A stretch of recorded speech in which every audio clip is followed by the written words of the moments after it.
চাঁদপুরে প্রথমবারের মতো অনুষ্ঠিত হচ্ছে ৬ কিলোমিটার ম্যারাথন প্রতিযোগিতা। ক্রীড়া এবং সামাজিক সংগঠনের উদ্যোগে শহরের সরকারি কলেজ মাঠ থেকে শুরু হয় এই প্রতিযোগিতা। এ বিষয়ে আরও বিস্তারিত জানাতে চাঁদপুর থেকে এই মুহূর্তে যুক্ত হচ্ছেন সহকর্মী তালহা জুবায়ের। তালহা, জেলায় প্রথমবারের মতো এমন আয়োজন অনুষ্ঠিত হচ্ছে, আগ্রহীদের উৎসাহ উদ্দীপনা কেমন দেখছেন, বিস্তারিত জানাবেন।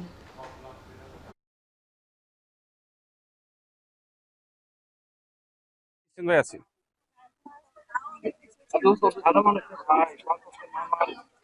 রওশন, আসলে আজকে সকাল থেকে কিন্তু এই যে চলেন হাঁটি স্বেচ্ছাসেবী যে সংগঠন রয়েছে এবং ক্রীড়া সংগঠন, এর মাধ্যমে কিন্তু আজকে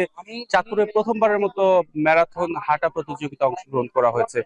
আয়োজন করা হয়েছে এবং সকাল 7টা নাগাদ কিন্তু এই আয়োজনের উদ্বোধন করেন চাঁদপুরের জেলা প্রশাসক মহসিন উদ্দিন। আসলে আমরা দেখতে পেয়েছি ফজরের নামাজের পর থেকে কিন্তু বিভিন্ন শ্রেণী পেশার মানুষ যারা এই সংগঠনের আয়োজিত এই যে ম্যারাথন হাঁটা প্রতিযোগিতা অংশগ্রহণ করার জন্য কিন্তু তারা দূর দূরান্ত থেকে আসেন এবং যারা প্রতিনিয়ত কিন্তু এই সংগঠনের মাধ্যমে তারা কিন্তু গ্রুপবদ্ধভাবে কিন্তু প্রত্যেক দিনই কিন্তু হাঁটা চলা করে থাকেন। কিন্তু আজকে দেখতে পেয়েছি যে চাঁদপুর সরকারি কলেজের যে প্রাঙ্গণ রয়েছে সেখানে কিন্তু বিভিন্ন শ্রেণী পেশার মানুষ, বিভিন্ন বয়সের মানুষকে কিন্তু আমরা দেখতে পেয়েছি। আমরা যেমন দেখতে পেয়েছি স্কুল কলেজে পড়ুয়া ছাত্র কিংবা ছাত্রী, তেমন কিন্তু দেখতে পেয়েছি অবসরপ্রাপ্ত বিভিন্ন কর্মকর্তাদের, ব্যবসায়ী থেকে শুরু করে নানান শ্রেণী পেশার মানুষের কিন্তু আজকে মিলন মেলা হয়েছে। কিছুক্ষণ আগে এই যে ম্যারাথন হাঁটা প্রতিযোগিতা হয়েছে সেখানে কিন্তু যারা বিজয়ী হয়েছেন এবং আমরা এখন দেখতে পাচ্ছি যারা প্রতিযোগিতা অংশগ্রহণ করছেন তারা কিন্তু প্রাতরাশের কিন্তু ব্যবস্থা করা হয়েছে এবং তারা গ্রহণ করছেন। আর একটা বিষয় জানিয়ে রাখি, আমাদের চাঁদপুরের এক গণমাধ্যম কর্মী আলম পলাশ, তিনি কিন্তু এই চলেন হাঁটি এই যে সংগঠন তা কিন্তু শুরু করেছেন এবং তার মাধ্যমে কিন্তু এই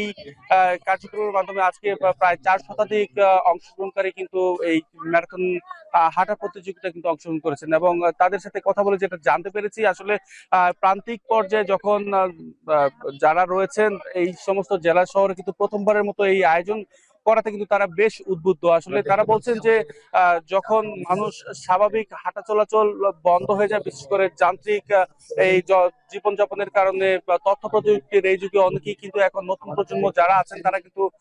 খেলাধুলা কিংবা হাঁটা শরীর চর্চার দিকে কিন্তু খুব একটা মনোনিবেশ করছেন না, যার কারণে কিন্তু শিশু বেলা থেকে তাদের অনেকেরই কিন্তু নানান ধরনের রোগ কিন্তু তাদের শরীরে বাসা বাঁধছে এবং এই ধরনের আয়োজনের কারণে কিন্তু তারা বেশ উদ্বুদ্ধ হচ্ছেন এবং তারা বলছেন যে যদি শিশু থেকেই বা অল্প বয়স থেকে যদি হাঁটাচলা কিংবা শারীরিক কসরতের সুযোগ তারা যদি পেয়ে থাকেন কিংবা তাদের যদি সেই বিষয়টি যদি আয়ত্ত নেওয়া থাকে, তখন কিন্তু আসলে তারা রোগ মুক্ত একটি সমাজ গড়তে পারবেন এবং একই সাথে আয়োজকদের সাথে কথা বলেছি, তারা বলছে যে আসলে তাদের মূল উদ্দেশ্যই হলো একটি স্বাস্থ্য সচেতন প্রজন্ম গড়ে তোলা এবং যাতে করে এর মাধ্যমে যাতে পরবর্তীতে যখন বয়স হবে কিংবা বয়সকালে যাতে নানান ধরনের যে রোগ আছে তা থেকে যাতে বাঁচতে পারে। আমি আসলে কথা বলেছিলাম এই আয়োজকের অন্যান্য সদস্যদের সাথেও, তারা বলছেন যে আসলে এই আয়োজনকে সফল করার জন্য পুলিশ বিভাগ থেকে শুরু করে বিভিন্ন যেই বিএনসিসি কিংবা স্কাউট রয়েছেন, স্বেচ্ছাসেবী যেই সংগঠন রয়েছেন, তারাও কিন্তু বেশ আন্তরিকতার সাথে তাদেরকে এই প্রোগ্রাম শেষ করার জন্য বেশ সহযোগিতা করে যাচ্ছেন এবং পাশাপাশি চাঁদপুর 250 শয্যা বিশিষ্ট জেনারেল হাসপাতালের 6 জন চিকিৎসকের মাধ্যমে কিন্তু আজকে চিকিৎসকদের একটি টিম কিন্তু রাখা হয়েছে এবং যার মাধ্যমে কিন্তু যে মেডিকেল ক্যাম্প রয়েছে সেখানে কিন্তু প্রায় 500 মানুষের কিন্তু আসলে এই মেডিকেল ক্যাম্পের মাধ্যমে তাদেরকে সেবা দেওয়ার কিন্তু একটা বিশেষ ব্যবস্থা গ্রহণ করা হয়েছে। তো সবকিছু মিলিয়ে এখানে কিন্তু একটা উৎসব মুখর পরিবেশ আমরা দেখতে পাচ্ছি। আসলে এই প্রতিযোগিতায় কে বিজয়ী হয়েছে, কে